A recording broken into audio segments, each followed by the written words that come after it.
मैं जितेंद्र सिंह एक बार फिर से स्वागत करता हूं आपका जेएस एजुकेशन यूट्यूब चैनल पर। यह चैनल आपके लिए UP BEd second year, UP BEd first year, इसके अलावा आपका BEd, DElEd, REET, TET, CTET और जीके और जीएस से संबंधित सारी क्लासें लेते हैं। और इसके अलावा भी आपको जो समय समय पर एजुकेशनल न्यूज होती हैं वो भी आज से हम इसमें प्रारंभ करने जा रहे हैं। लेकिन आज की हमारी जो क्लास रहने वाली है वो होने वाली है समावेशी शिक्षा। एक ऐसा टॉपिक जो हर जगह पूछा जाता है, चाहे वो आपकी रीट हो, टेट हो, आपका सी टेट हो, यानी कि अध्यापक पात्रता परीक्षा में जहां भी आपका पेपर होगा समावेशी शिक्षा जरूर आएगी। और समावेशी शिक्षा के अंतर्गत हम समझेंगे समावेशी शिक्षा का अर्थ, समावेशी शिक्षा की परिभाषा, समावेशी शिक्षा की आवश्यकताएं। तो इन पर आज हमारा फोकस रहेगा। आइए जुड़िए हमारे साथ। इसके अलावा हम समावेशी शिक्षा के जो भी कंटेंट है, जो भी आपके टॉपिक से हैं, तो उन टॉपिक को जो है हम क्लियर करेंगे।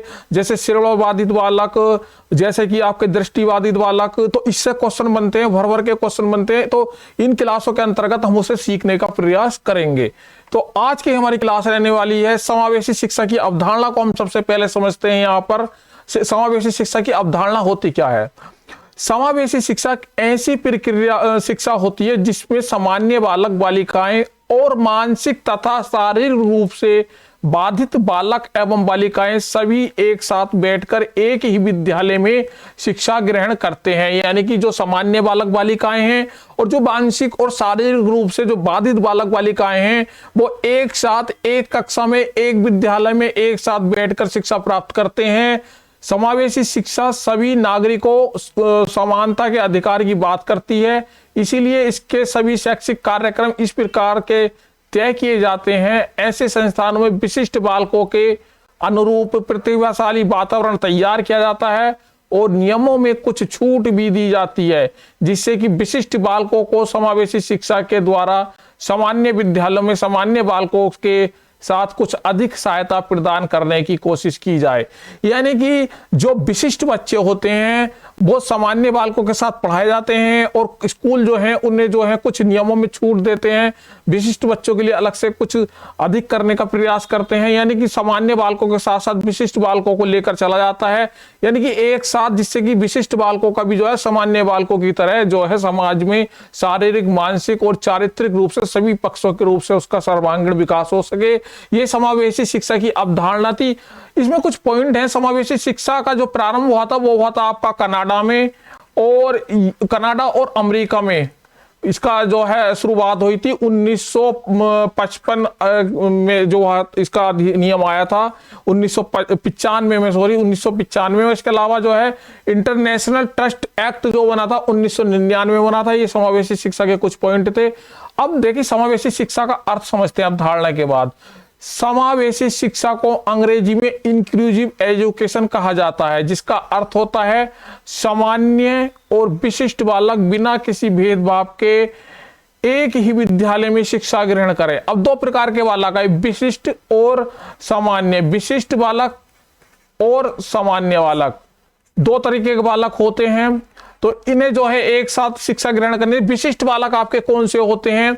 जो आपके मंदबुद्धि बच्चे होते हैं, जो शारीरिक रूप से अस्वस्थ होते हैं, जो प्रतिभाशाली व्यक्ति होते हैं, मतलब जिनका आईक्यू सामान्य से अधिक हो, जो सामान्य ना हो किसी भी दृष्टि में, वो चाहे शारीरिक दृष्टि हो, चाहे वो मानसिक दृष्टि हो, चाहे वो स्वास्थ्य की दृष्टि हो, चाहे वो चारित्रिक दृष्टि हो, यानी कि किसी भी एंगल से जो है सामान्य ना हो। तो बुद्धि भी यदि 110 जो है 90 से 110 जो है बुद्धि लब्धि वाले जो है सामान्य होते हैं। अगर इससे ऊपर है यानी कि 120 है तो वो विशिष्ट में आएगा, 80 है, 90 है, 50 है तब भी वो विशिष्ट में आएगा। यानी मंद बुद्धि है तब भी विशिष्ट में है, और प्रखर बुद्धि है तब भी विशिष्ट में है। तो जो विशिष्ट बालक होते हैं और जो शारीरिक रूप से सामान्य से कम है, यानी किसी का हाथ नहीं, किसी का पैर नहीं है, कोई दिव्यांग है, या जो आपके सामाजिक रूप से जो पिछड़े बालक हैं, जो समाज ने जिनका बहिष्कार कर दिया है या किसी कारण से वो पिछड़ गए हैं, यानी कि वो सामान्य नहीं है। जो सामान्य नहीं है तो वो क्या होगा? आपका विशिष्ट होगा, जिसे आप सामान्य नहीं कहेंगे। तो इन विशिष्ट बालकों को और सामान्य बालकों को एक साथ एक ही विद्यालय में जो है शिक्षा ग्रहण कराई जाती है। तो ये क्या शिक्षा होती है? आपकी समावेशी शिक्षा होती है। समावेशी शिक्षा की कुछ परिभाषाएं समझेंगे यहाँ पर। जो स्टीफन ब्लैक हार्ट के अनुसार क्या कहते हैं, शिक्षा की मुख्य धारा का अर्थ बाधित बालकों एवं बालिकाओं, बाधित बालक बालिकाएं कैसे होते हैं, ऐसे बालक एवं बालिकाएं जो शारीरिक एवं मानसिक रूप से सामान्य बालकों और बालिकाओं की अपेक्षा में कम क्षमता रखते हैं। यानी कि जो सामान्य बालक हैं तो उनकी अपेक्षा ये बालक बालिकाएं शारीरिक और मानसिक रूप से कम क्षमता रखते हैं, वो होते हैं बाधित बालक। तो शिक्षा की मुख्य धारा का अर्थ बाधित बालकों एवं बालिकाओं को सामान्य विद्यार्थियों के साथ एक ही कक्षा में शिक्षा की व्यवस्था करना, जिससे उनको सामान्य विद्यार्थियों की तरह ही आगे बढ़ने में मदद मिले और उन्हें हीन भावना का एहसास ना हो कि वे दूसरों से कमतर हैं। यानी कि जो विशिष्ट बालक हैं, आपके जो बाधित बालक हैं, स्टीफन और ब्लैक हार्ट कहते हैं कि उन्हें सामान्य बालकों के साथ ही शिक्षा मिलनी चाहिए, जिससे कि उनको जो है ऐसा एहसास ना हो, उनके अंदर ऐसी भावना ना आए कि वो किसी से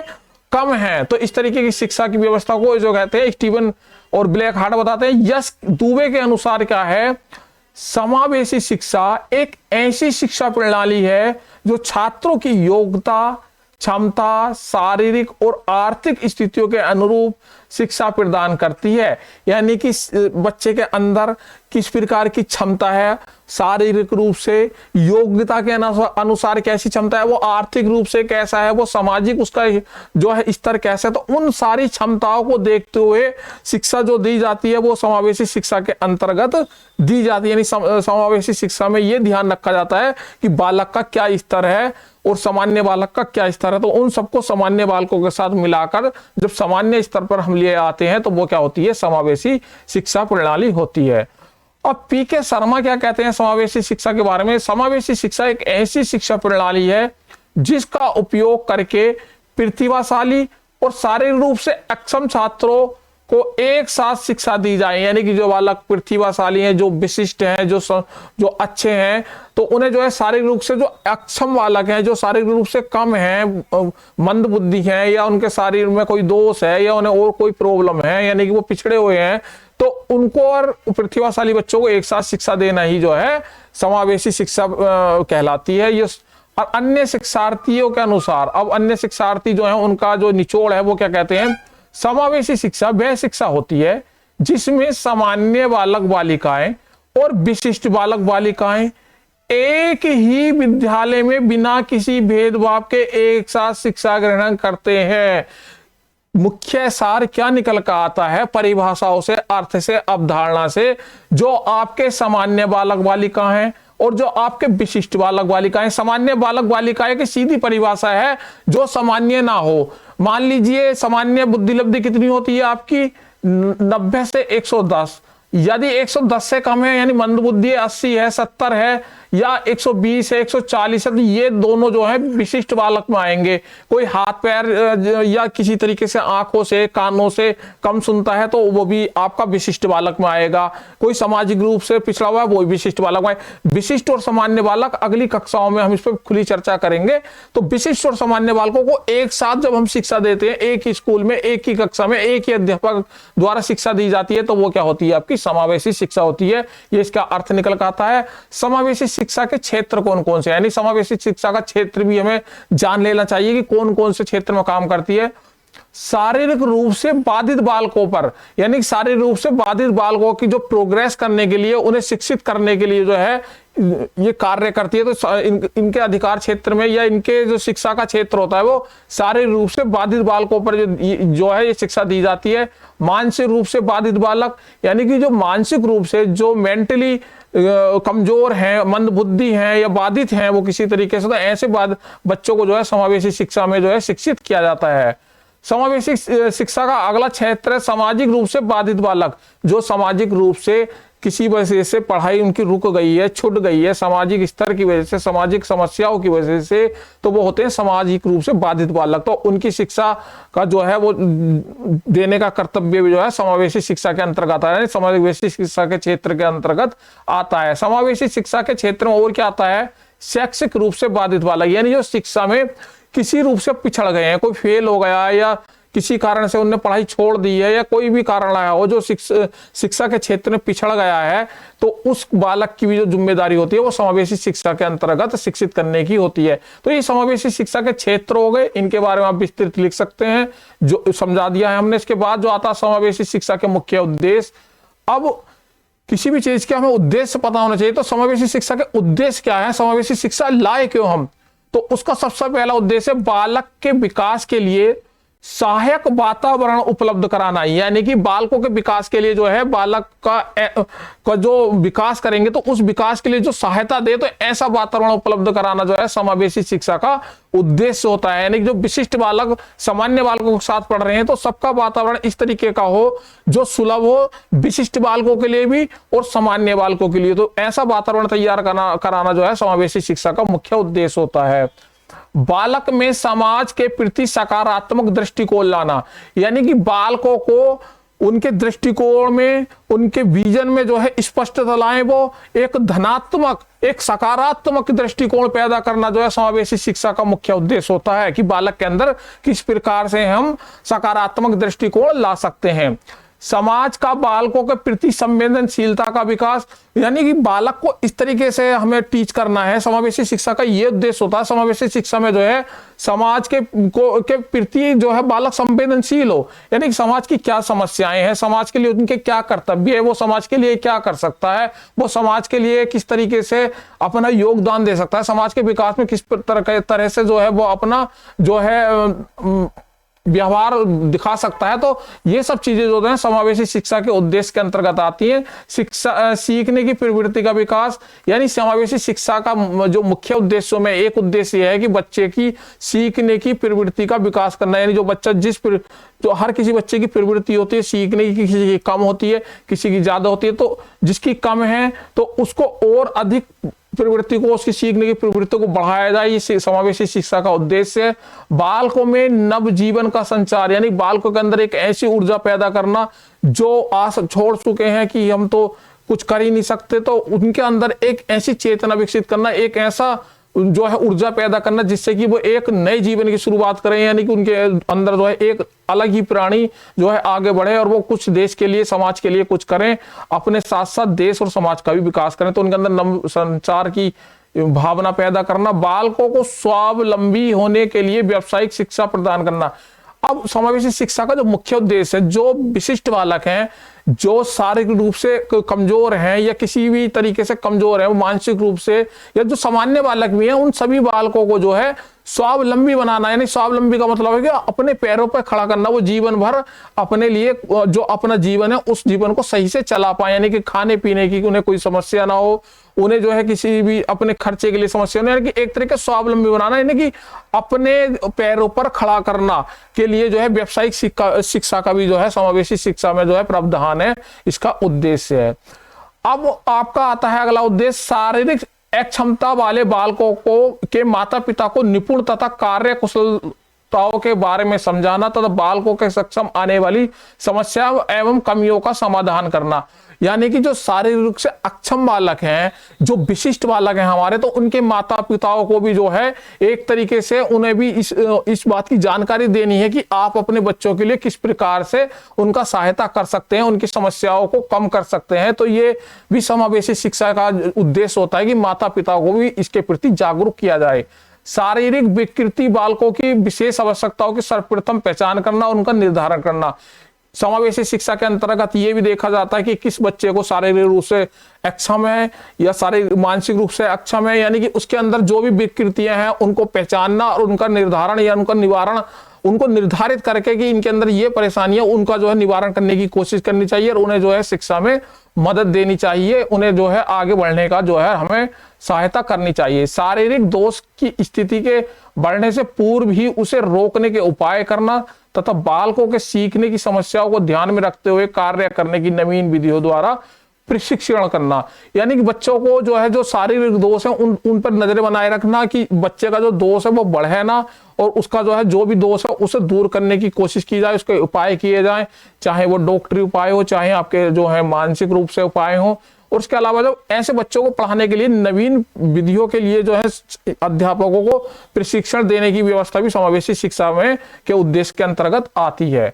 शारीरिक रूप से अक्षमता वाले बालकों को पुनर्निवास किया जाना चाहिए, यानी जो शारीरिक रूप से अक्षम बालक हैं उनका पुनर्निवास का मतलब होता है दोबारा से किसी चीज को बनाना, बसाना या उसको जो है दोबारा से खड़ा करना। तो जो बच्चे शारीरिक रूप से अक्षम हैं तो उनका जो पुनर्निवास करना का उद्देश्य जो होता है, उन्हें दोबारा से जो है शिक्षा के क्षेत्र में जोड़ना, शिक्षा की मुख्य धारा में लाना जो है समावेशी शिक्षा का एक मुख्य उद्देश्य होता है। तो ये समावेशी शिक्षा के उद्देश्य थे।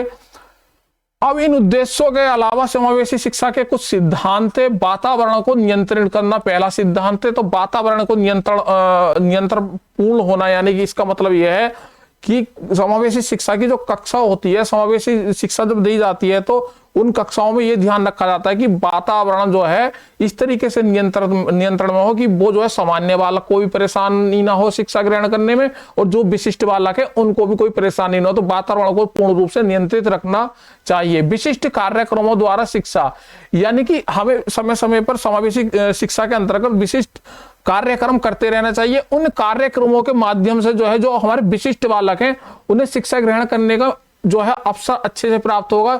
जो वो वैसे नहीं सीख पाएंगे तो इन कार्यक्रमों के द्वारा इनमें सहभागिता करके, इनको देखकर इनके द्वारा जो है वो सीख पाएंगे। तो इस तरीके से विशिष्ट कार्यक्रम द्वारा भी शिक्षा यहां पर दी जानी चाहिए। अगला सिद्धांत जो है समावेशी शिक्षा का वो है भेदभाव रहित, यानी कि कोई भी भेदभाव ना हो, किसी तरीके का कोई भेदभाव ना हो बालक के कक्षा के अंदर। छात्र जो है सबको समान, शिक्षक जो है छात्र को जो चाहे वो विशिष्ट हो चाहे वो सामान्य हो, सबको एक दृष्टि से एक तरीके से ट्रीट करें, ना कि उसको जो है कोई भेदभाव करे कि ये जो है विशिष्ट है यानी कि ये कमजोर है या ये सामान्य है। तो इस तरीके से भेदभाव नहीं करना है। सबके हितों का ध्यान में रखते हुए सबको एक तरीके से पढ़ाना है। तो ये भेदभाव रहित शिक्षा है। इसका सिद्धांत, अगला सिद्धांत आता है माता पिता द्वारा सहयोग प्रदान करना। समावेशी शिक्षा के जैसे उद्देश्य में देखा था तो उसी आधार पर सिद्धांत बने हैं। सिद्धांत भी यही कहता है समावेशी शिक्षा का कि बालक जो विशिष्ट बालक है खासकर उसके माता पिता को भी टीच करना है, हमें उसके माता पिता को भी समझाना है, उसके माता पिता को भी हमें जो है इस तरीके से तैयार करना है कि वो अपने बालक का सहयोग करे, अपने बच्चे पर ध्यान रखे, उसकी समस्याओं के समाधान में उसका सहयोग करे, क्योंकि वो विशिष्ट है। व्यक्तिगत रूप से विभिन्नता, अब देखिए प्रत्येक बालक चाहे वो सामान्य हो चाहे वो विशिष्ट हो चाहे सामान्य विशिष्ट सभी हो, हर किसी के अंदर अलग अलग विशेषताएं होती है, हर किसी के अंदर जो भिन्नता पाई जाती है, हर किसी के अंदर जो अलग अलग गुण होते हैं। तो हर कोई व्यक्ति अलग है, तो सबकी व्यक्तिगत भिन्नताओं को देखते हुए शिक्षा को जो है संचालित करना चाहिए। उसके आधार पर जो है शिक्षा को जो है हमें देना चाहिए कक्षा के अंदर। लघु समाज का निर्माण, समावेशी शिक्षा में हर प्रकार के बालक जैसे सामान्य बालक या प्रतिभाशाली बालक, विशिष्ट बालक, अपंग बालक एक ही विद्यालय में ही शिक्षा ग्रहण करते हैं, जिससे उनमें एक लघु समाज का निर्माण होता है। यानी कि हमारे एक लघु समाज का निर्माण हो गया, क्योंकि वो उसमें हर वर्ग का बच्चा है, हर कैटेगरी का बच्चा है, उसमें जो है सामाजिक पिछड़ा बच्चा भी है, उसमें सामान्य बच्चा भी है, उसमें जो है आपका दिव्यांग बच्चा भी है, उसमें जो है आपका मानसिक रूप से मंद बच्चा भी है, आपका प्रतिभाशाली बच्चा भी है। यानी कि सब तरीके के बच्चों का जब बच्चा इकट्ठे होकर विद्यालय में एक साथ शिक्षा लेते हैं तो एक तरीके से वो लघु समाज का निर्माण वहां पर हम कर रहे हैं। तो समावेशी शिक्षा का सिद्धांत है कि जो हम समाज का आज लघु समाज जो है हमारा, वही आगे जाके समाज बनेगा। तो जब हम वहां पर भाईचारा सिखाएंगे, उन्हें सबको मिलजुल कर आगे बढ़ना सिखाएंगे, तो वही समाज जो है हमारा जाके आगे विकास की दिशा में जाएगा। तो लघु समाज का निर्माण। अब इसके बाद जो है समावेशी शिक्षा की आती है आवश्यकताएं। सिद्धांत के बाद आवश्यकताएं क्या पड़ी समावेशी शिक्षा की? तो शिक्षा के स्तर को बढ़ाना, यानी कि जो शिक्षा का स्तर डाउन हो रहा था, किस वजह से कि जो विशिष्ट बालक थे वो पिछड़ते जा रहे थे, उनको सही से शिक्षा नहीं मिल पा रही थी, तो उनका स्तर भी सामान्य बालकों के साथ लाया जाएगा। तभी जब ओवरऑल जब शिक्षा का स्तर बढ़ेगा, क्योंकि उसमें विशिष्ट बालकों को भी हमें स्तर बढ़ाना पड़ेगा, तभी जो है टोटल शिक्षा का स्तर बढ़ेगा। तो इसलिए शिक्षा के स्तर बढ़ाने के लिए हमें समावेशी शिक्षा की जरूरत पड़ी। संवैधानिक उत्तरदायित्व का निर्वाह करना। अब संवैधानिक उत्तरदायित्व क्या है? संविधान कहता है कि सबको समान अधिकार हो, सबको समान शिक्षा हो, यानी कि सबको निःशुल्क और समान शिक्षा मिलनी चाहिए। संविधान में ये प्रावधान है। तो उस चीज को पूरा करने के लिए भी जो है सभी को शिक्षित करने के लिए, सभी को समान अवसर देने के लिए जो है समावेशी शिक्षा की आवश्यकता पड़ी। सामाजिक समानता, यानी कि सबको जो है सामाजिक समानता मिले, समाज के अंदर सबके अंदर कोई ऊंच नीच की भावना ना हो, कोई आगे पीछे की भावना हो, कोई पिछड़ा अगड़ा ना हो। पढ़ाई के क्षेत्र में खासकर तो उस पढ़ाई के क्षेत्र में सामाजिक समानता लाने के लिए जो है समावेशी शिक्षा की आवश्यकता पड़ी। समाज के विकास के लिए यदि सभी बच्चे शिक्षित होंगे, चाहे वो पिछड़े हों, चाहे वो विशिष्ट हों, चाहे वो सामान्य बच्चे हों, तो उन सब बच्चों का जब तक हम उनको शिक्षित नहीं करेंगे तब तक समाज विकसित नहीं होगा, समाज का विकास नहीं होगा। मान लीजिए हम सामान्य बच्चों को पढ़ा रहे हैं और विशिष्ट बच्चों की शिक्षा सही से नहीं चल पा रही है, तो उस समाज का एक वर्ग जो है अशिक्षित रह जाएगा, वो समाज कभी विकसित नहीं हो सकता। तो समाज के सभी सदस्यों को पढ़ाना है, चाहे वो विशिष्ट हो, चाहे वो सामान्य हो, सभी को एक साथ लेकर चलना है, तो समाज का विकास ऑटोमेटिक होगा। समाज के विकास के लिए भी इसकी आवश्यकता पड़ती है। लोकतांत्रिक गुणों के लिए, यानी कि लोकतांत्रिक गुणों का विकास कैसा हो सकता है कि जब तक सभी पढ़े लिखे नहीं होंगे, सब समान नहीं होंगे शिक्षा के क्षेत्र में, सबको सबके अधिकार नहीं मिलेंगे, तो लोकतंत्र नहीं कह सकते। लोकतंत्र का मतलब होता है सब को जो है सबको अपने समानता के रूप में समानता के अधिकार मिले हुए होते हैं, सबको जो है सब कार्य करने की छूट है, कोई भी कुछ भी कर सकता है। तो जब तक ये सब लोग शिक्षित नहीं होंगे, सब लोग आगे नहीं बढ़ेंगे, तो लोकतंत्र के गुणों का विकास नहीं हो सकता। उचित समायोजन, अब जो विशिष्ट बच्चे हैं तो उन्हें जो है समाज में समायोजन करने में परेशानी आती है, तो समायोजन करने के लिए भी जो है समावेशी शिक्षा की आवश्यकता पड़ी। किस तरीके से बच्चा एडजस्ट करेगा सामान्य बच्चों के साथ, वो किस प्रकार से, जब बचपन से ही सामान्य बच्चों के साथ पढ़ेगा, वो बचपन से ही सीखेगा कि सामान्य बच्चे किस तरीके से रहते हैं, सामान्य बच्चे कैसे करते हैं, तो उसके अंदर भी सामान्य गुण विकसित हो जाएंगे, वो भी उस समाज का हिस्सा हो जाएगा। तो विशिष्ट बच्चा भी उचित समायोजन में जो है परफेक्ट हो जाएगा, वो अपने आप को समायोजित कर सकेगा। तो समावेश शिक्षा की आवश्यकता थी। राष्ट्र की प्रगति, जब सब पढ़ेंगे, सब बढ़ेंगे, सब विकसित होंगे, तो राष्ट्र की प्रगति ऑटोमेटिक हो जाएगी। ये भी अगली आवश्यकता है, आधुनिक तकनीकों का प्रयोग। अब समावेशी शिक्षा के अंतर्गत जो है बच्चों को आधुनिक तकनीकों का प्रयोग बताया जाता है कि अब कंप्यूटर है जैसे कि या कोई नए यंत्र हैं, तो उन्हें भी विशिष्ट बच्चों को भी बचपन से ही ये चीजें सिखाई जाती हैं, जिससे कि वो आगे चल के आधुनिक तकनीकों का प्रयोग कर सके।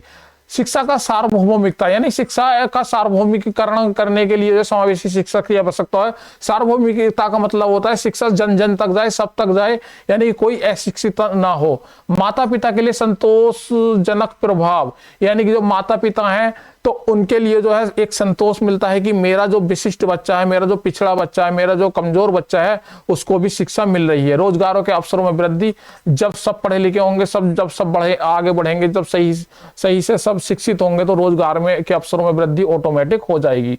तो समावेशी शिक्षा के ये मुख्य आवश्यकताओं के कुछ पॉइंट थे।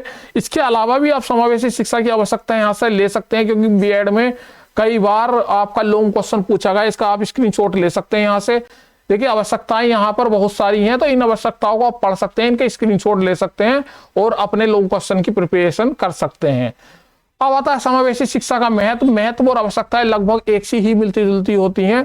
तो यदि आपसे महत्व आता है तो महत्व के बारे में आप यहां से लिख सकते हैं, समावेशी शिक्षा द्वारा बालकों में एकता और समानता का विकास होता है। यानी बालकों में जो है बालक जो है ऊंच नीच नहीं करते, हीन भावना, विशिष्ट बालक है तो वो अपने आप को कम नहीं समझता, सामान्य बालक अपने आप को अधिक नहीं समझता, यानी उनमें एकता हो जाती है, उनमें समानता का विकास हो जाता है। तो ये सब महत्व है। आप इन महत्वों पर एक स्क्रीनशॉट लेकर इनके बारे में भी यहां से चर्चा कर सकते हैं। तो देखिए समावेशी शिक्षा में आने वाली बाधाएं क्या क्या है।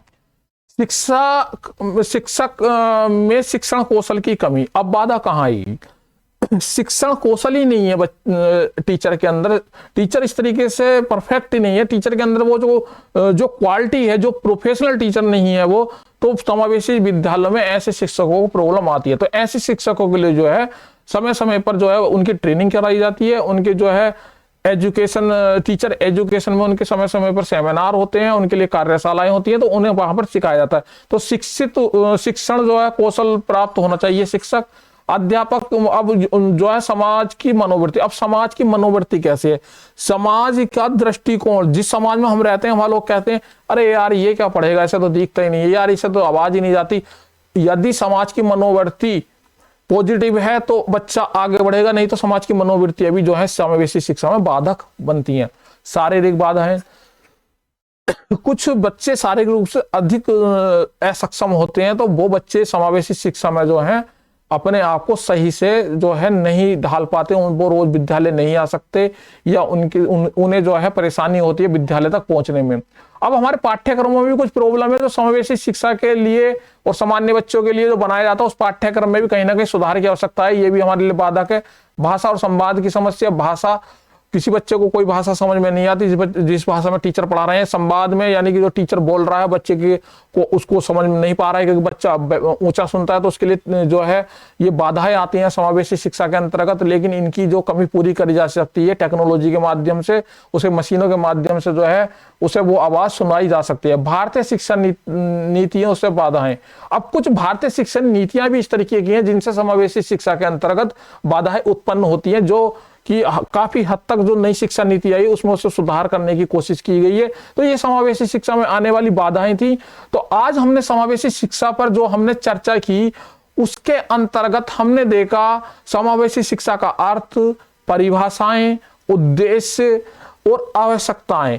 तो यहां से जो है अभी बेस शुरू हुआ है इसका। समावेशी शिक्षा बहुत महत्वपूर्ण टॉपिक है, इसके अंतर्गत बहुत मुख्य पॉइंट आएंगे जहां से आपका जो टेट, सुपर टेट, रीट में क्वेश्चन बनेंगे।